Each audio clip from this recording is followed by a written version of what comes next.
Hello students, welcome to the same classes. Students, आज हम agriculture का पार्ट 2 करेंगे। Let's start. स्टूडेंट्स, इससे पहले वाली वीडियो में मैंने आपको कृषि, उसके प्रकार और क्रॉप पैटर्न मतलब भारत में शस्य ऋतुओं मतलब कृषि की ऋतुओं के बारे में बताया था। इस वीडियो में हम भारत में उगाई जाने वाली प्रमुख फसलों के बारे में पढ़ेंगे कि भारत में कौन कौन सी प्रमुख फसलें उगाई जाती हैं। ठीक है, कि भारत में उगाई जाने वाली प्रमुख फसलें कौन कौन सी हैं। चावल, गेहूँ, गन्ना, कपास, कॉफ़ी, चाय, बाजरा, दाल, तेल के बीज और जूट इत्यादि। इन सभी प्रकार की फसलों को निम्न वर्गों में बांटा जा सकता है। कहने का मतलब ये है कि भारत में जितनी भी प्रकार की फसलें उगाई जाती हैं उन्हें अलग अलग वर्गों में बांटा जाता है। उन्हें जिन जिन वर्गों में बांटा जाता है वो इस प्रकार हैं। जैसे देखिए,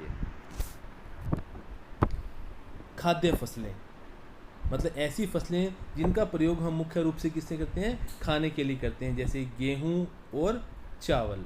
दूसरी कौन सी है, व्यापारिक फसलें। ऐसी फसलें जिनका उत्पादन हम व्यापार करने के उद्देश्य से करते हैं, जैसे कि गन्ना और रबड़। तीसरी फसलें कौन सी हैं, पेय फसलें मतलब जिनको हम पीते हैं, चाय को बनाकर पीते हैं, कॉफ़ी है कॉफ़ी को बनाकर पीते हैं। तीसरी कौन सी है, चौथी रेशेदार फसलें मतलब ऐसी फसलें जिसमें क्या होता है कि रेशा होता है, जैसे कि कपास और पटसन।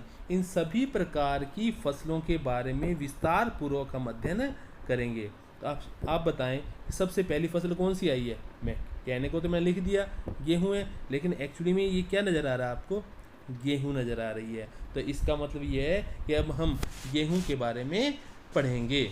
गेहूँ क्या है, गेहूँ भारत का प्रमुख खाद्यान्न है, मतलब भारत में सबसे ज़्यादा खाया जाने वाला अनाज है।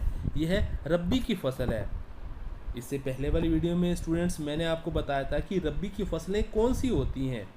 रब्बी की फसलें वे फसलें होती हैं जो अक्टूबर से दिसंबर के मध्य में मतलब जब ठंडा मौसम होता है में बोई जाती हैं और इन्हें अप्रैल और जून के मध्य तक काटा जाता है। इस तरह की और फसलें कौन सी हैं, जैसे कि गेहूँ तो कर ही रहे हैं, जौ, चना, मटर, सरसों इत्यादि। और गेहूं के उत्पादन में मोस्ट इम्पोर्टेंट बात है ये, गेहूं के उत्पादन में भारत का विश्व में दूसरा स्थान है।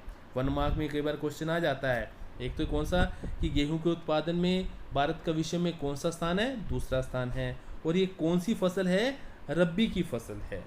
ओके, नेक्स्ट आगे क्या है, भौगोलिक परिस्थितियाँ कि जो गेहूं की फसल है इसके लिए कौन कौन सी भौगोलिक परिस्थितियाँ होनी चाहिए, क्या क्या कंडीशंस होने चाहिए, ज्योग्राफिकल कौन कौन सी कंडीशंस होनी चाहिए जिसमें ये इस फसल का बहुत ज़्यादा उत्पादन किया जा सके। तापमान, सबसे पहली बात क्या है, तापमान भी गेहूं के बोते समय और इसको काटते समय अलग अलग तापमान की ज़रूरत होती है। जैसे कि गेहूं को बोते समय शीतल, थोड़ा ठंडा, आर्द्र, थोड़ा सा गर्म और तथा पकते समय कोष्ण मतलब गर्म और शुष्क जलवायु की आवश्यकता होती है। सामान्य रूप से बोते समय इसका तापमान कितना, 10 डिग्री सेंटीग्रेड से 15 डिग्री सेंटीग्रेड इसका तापमान होना चाहिए। और काटते समय इसका तापमान कितना, 20 डिग्री सेंटीग्रेड से 25 डिग्री सेंटीग्रेड के बीच इसका तापमान होना चाहिए। ये जो तापमान है ये गेहूं के फसल के लिए सबसे ही आदर्श तापमान माना जाता है। और इसके लिए वर्षा, गेहूं की फसल के लिए वर्षा कितनी होनी चाहिए, वर्षा गेहूं की कृषि के लिए 50 सेंटीमीटर से 75 सेंटीमीटर के बीच वर्षा पर्याप्त मानी जाती है। और जहाँ पर वर्षा नहीं होती या कम वर्षा होती है वहाँ क्या होता है कि कम वर्षा वाले क्षेत्रों में इसकी खेती मतलब गेहूं की जो खेती है वो सिंचाई से, कल्टीवेशन से की जाती है। उत्तर पश्चिम भारत में शीत ऋतु में होने के कारण शीत ऋतु में होने वाली वर्षा गेहूं के लिए बहुत उपयोगी होती है। और क्या कंडीशन है इसके लिए, भूमि, इसके लिए भूमि कैसी होनी चाहिए गेहूं की फसल के लिए, गेहूं के लिए भूमि कैसी होनी चाहिए, उपजाऊ होनी चाहिए। दोमट मिट्टी इसके लिए उपयुक्त मानी जाती है। और विशाल समतल भूमि गेहूं की फसल के लिए जो भूमि होनी चाहिए वो कैसी होनी चाहिए, समतल होनी चाहिए। इससे मशीनों के प्रयोग और सिंचाई में क्या होती है, सुविधा होती है। थर्ड क्या है, इस फोर्थ क्या है, श्रम सीमित, कि इसके लिए जो श्रम है मतलब जो मजदूर हैं वो क्या होते हैं, सीमित होते हैं।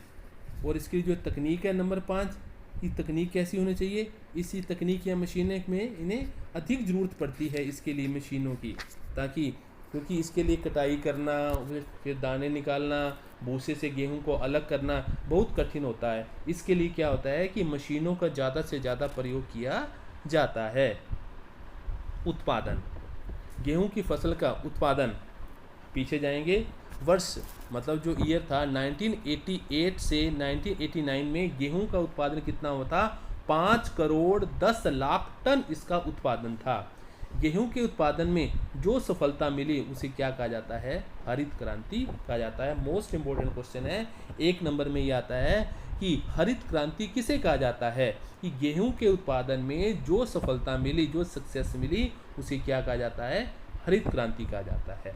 वर्ष 1995 और 1996 में इसका जो उत्पादन कितना था, 62.6 मिलियन टन, तथा 2011-12 में इसकी वृद्धि कितनी हो गई थी, 7.3 गुना इसकी वृद्धि के साथ गेहूं का उत्पादन बढ़कर कितने हो गया था, 806 लाख टन हो गया था। नेक्स्ट आगे क्या आता है, गेहूं उत्पादक राज्य। भी गेहूं, भारत में गेहूं उत्पादक राज्य कौन कौन से हैं। भारत में सबसे अधिक गेहूं उत्तर प्रदेश में उगाया जाता है, इसलिए उत्तर प्रदेश को गेहूं की टोकरी कहा जाता है। इसके बाद पंजाब और हरियाणा का स्थान है।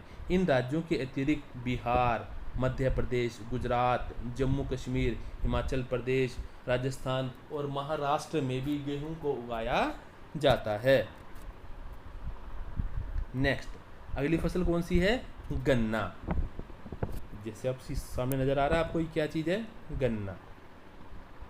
भारत को क्या कहा जाता है, गन्ने की जन्मभूमि माना जाता है। भारत विश्व का दूसरा सबसे बड़ा गन्ना उत्पादक देश भी है। भारत में गन्ने के रस से क्या क्या बनाया जाता है, चीनी, गुड़, शक्कर आदि तैयार किया जाता है। यह क्या है, यह उष्णकटिबंधीय मतलब गर्म जलवायु में, यह उष्णकटिबंधीय के साथ साथ उपोष्ण कटिबंधीय फसल है। और ये कौन सी फसल है, ये नकदी फसल है। भौगोलिक परिस्थितियाँ, इसका मतलब ये कि भाई किन किन परिस्थितियों में गन्ना को उगाया जाता है। तापमान, सबसे पहली बात है तापमान, कि गन्ने की फसल के लिए कितना तापमान होना जरूरी है। सबसे पहला तो क्या, तापमान। गन्ने की पैदावार के लिए ऊंचे तापमान की ज़रूरत होती है। इसके लिए साधारण से 21 डिग्री सेल्सियस से 27 डिग्री सेल्सियस तक जो इसका तापमान है वो बड़ा ही क्या होता है, अनुकूल माना जाता है। पाला मतलब ठंड, इसके लिए क्या होता है, हानिकारक होता है। और इसकी जब कटाई की जाती है, जब गन्ने की फसल की, उस समय कैसा होना चाहिए, शुष्क तथा स्वच्छ आकाश होना बहुत जरूरी है। नेक्स्ट आगे क्या आता है, वर्षा। कि गन्ने के लिए वर्षा कितनी या कैसी होनी चाहिए। वर्षा, गन्ने को अधिक वर्षा की ज़रूरत होती है। ओके, वर्षा की मात्रा 75 सेंटीमीटर से 100 सेंटीमीटर तक अवश्य होनी चाहिए।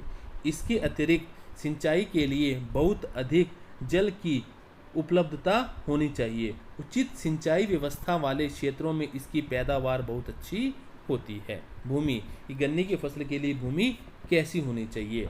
गन्ने के लिए अच्छे जल निकास वाली समतल भूमि, मतलब जब गन्ना उगाया जाता है तो उसके लिए भूमि बिल्कुल प्लेन मतलब समतल होनी चाहिए तथा उपजाऊ मिट्टी अच्छी रहती है। और गन्ने की फसल के लिए कौन सी मिट्टी सबसे सर्वोच्च होती है, जलोढ़ मिट्टी। 1 मार्क में क्वेश्चन आता है कि गन्ने की फसल के लिए कौन सी मिट्टी सबसे सर्वोच्च मानी जाती है, जलोढ़ मिट्टी। यदि मिट्टी में फास्फोरस तथा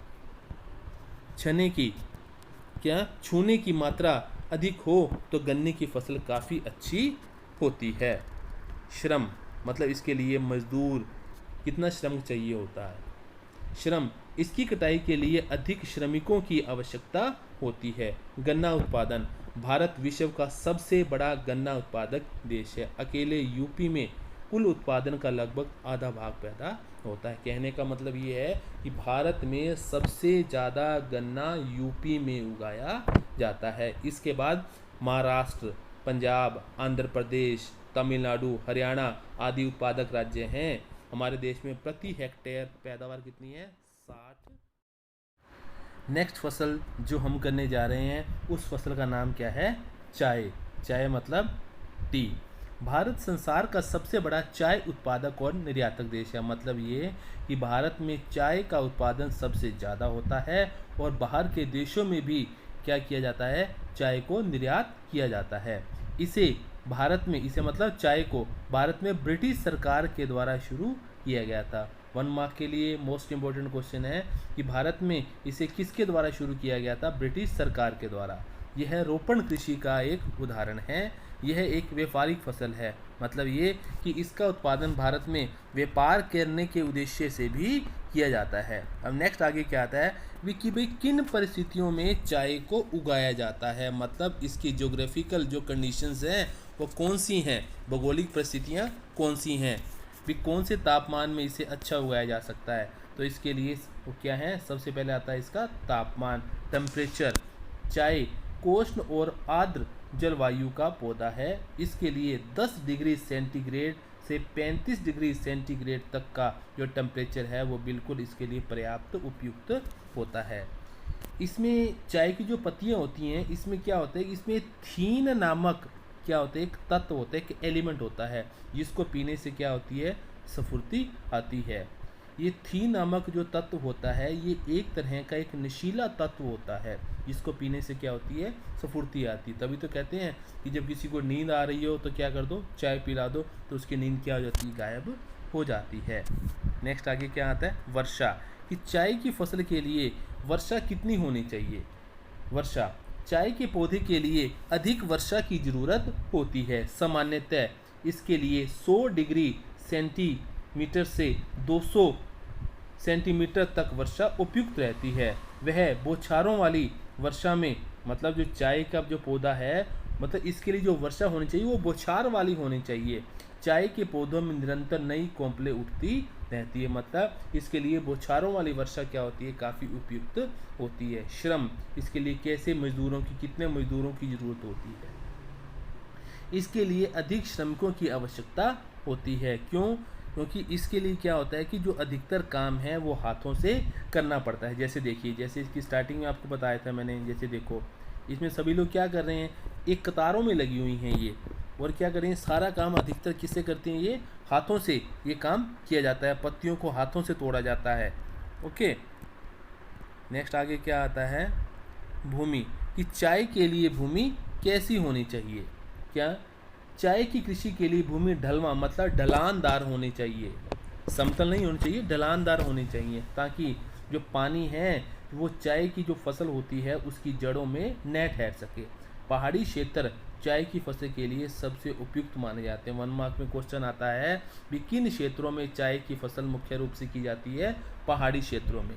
इसके लिए ऐसी मिट्टी की आवश्यकता होती है जिसमें लोहे के अंश पर्याप्त मात्रा में होते हैं। और इसके लिए मिट्टी कौन सी उपयुक्त होती है? लेटराइट मिट्टी सबसे उपयुक्त मानी जाती है। क्वेश्चन आता है मोस्ट इम्पोर्टेंट कि चाय की खेती के लिए कौन सी मिट्टी सर्वोत्तम है? लेटराइट मिट्टी सबसे सर्वोत्तम मानी जाती है। अब नेक्स्ट क्या आता है? उत्पादन। कि चाय का उत्पादन भारत में कहाँ होता है? चाय की कृषि मुख्यतः कहाँ की जाती है? भारत के असम राज्य में की जाती है। पश्चिम बंगाल के उत्तरी भाग, दार्जिलिंग और जलपाईगुड़ी की पहाड़ियों और नीलगिरी की पहाड़ियों पर भी चाय पैदा की जाती है। इसके अलावा केरल और तमिलनाडु में भी चाय पैदा की जाती है। नेक्स्ट फसल है राइस मतलब चावल। चावल भारत का एक महत्वपूर्ण खाद्यान्न है। मतलब भारत में चावल भी काफ़ी मात्रा में खाया जाता है।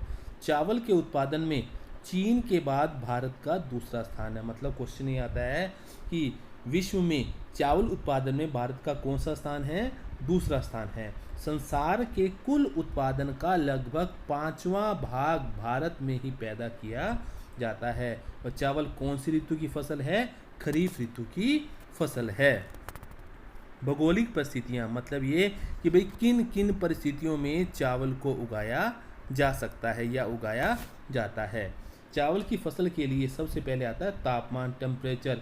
इसके लिए टेम्परेचर कितना होना चाहिए चावल की फसल के लिए? चावल उष्णकटिबंध का पौधा है, मतलब गर्मी का। इसलिए यह गर्म और आर्द्र जलवायु में खूब फलता फूलता है। इसके लिए 25 डिग्री सेंटीग्रेड से 35 डिग्री का जो तापमान है वो इसके लिए आदर्श माना जाता है। इन परिस्थितियों में चावल काफ़ी अच्छा उग जाता है। नेक्स्ट आता है वर्षा, कि चावल के लिए कितनी वर्षा उपयुक्त होती है। चावल के लिए 100 सेंटीमीटर से अधिक वर्षा की आवश्यकता होती है। इसके पौधे की जो जड़ें हैं वो पानी में डूबी रहनी चाहिए। कहने का मतलब ये है कि चावल के लिए पानी काफ़ी मात्रा में चाहिए। कम वर्षा वाले क्षेत्रों में जो चावल है उसके लिए सिंचाई की उपयुक्त सुविधाएं उपलब्ध होनी चाहिए, तभी उन क्षेत्रों में चावल उगाया जा सकता है।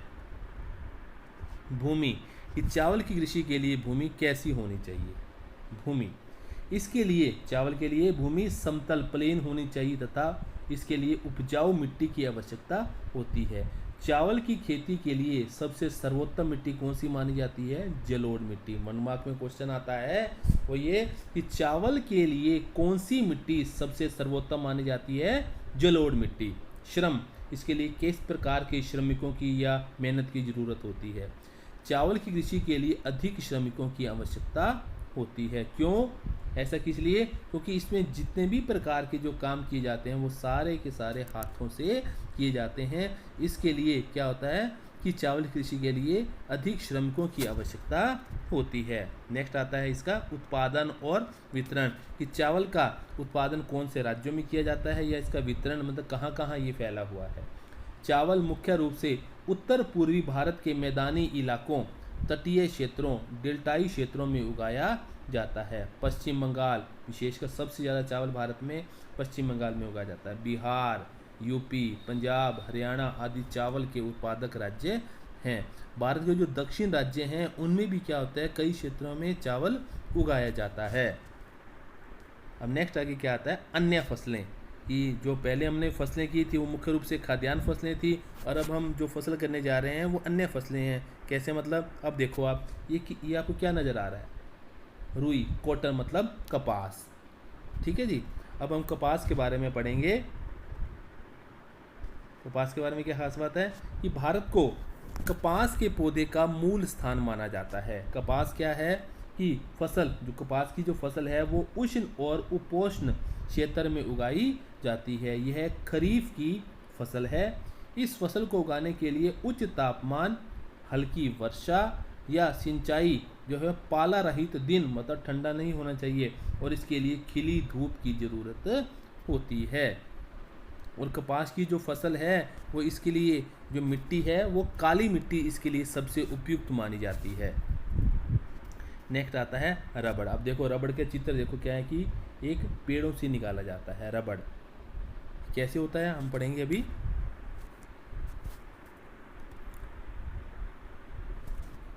भारत संसार का 5वां बड़ा रबड़ उत्पादक देश है। केरल, तमिलनाडु, कर्नाटक, असम, त्रिपुरा ये प्रमुख रबड़ उत्पादक राज्य हैं।